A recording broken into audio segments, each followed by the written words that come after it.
সবাইকে। আমি আহমদ সাবির বলছি, scientific officer atomic energy commission.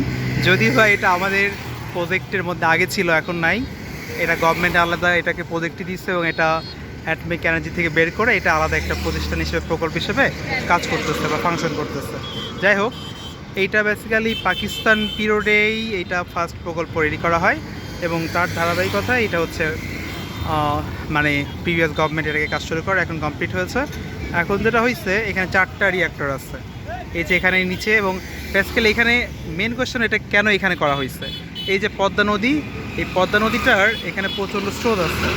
এই স্রোত এখানে রিঅ্যাক্টরগুলোতে কুলিং যে মেশিনটা থাকে, বেসিক্যালি ওখানে ঠান্ডা করার জন্য পানিটা দরকার হয় এবং পাম্প করে করে এই পানিটা ভেতরে নেওয়া হয়, নিয়ে এই রিঅ্যাক্টরগুলোকে বেসকে ঠান্ডা করা হয়।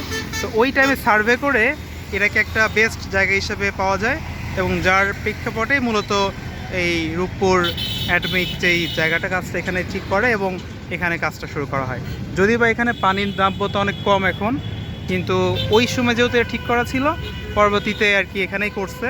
হয়তো স্রোত বা এটাকে তারা মেনটেন করবে, বাট বেসিক্যালি এখানে এই 4টার নিচের দিকে কুলিং মেশিন আছে, যেটাকে ঠান্ডা করার জন্য পাম্প করে এখান থেকে পানি নিয়ে এটাকে কুলার হিসেবে পানিটা ইউজ করা হয়। এই জন্যই মূলত এখানে করা।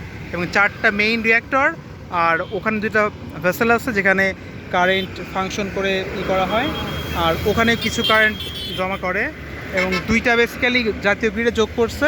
এইখান দিয়ে এইটা গেছে হচ্ছে আপনার লাইনটা ওই দিকে হচ্ছে খুলনার দিকে, আর ওই দিকে আরেকটা লাইন আছে, ওইটা সম্ভবত উত্তরবঙ্গের দিকে গেছে। ওকে, সবাই ভালো থাকবেন। এই হচ্ছে রূপপুরের প্রজেক্টের একটা ব্লগ আর কি। Thank you.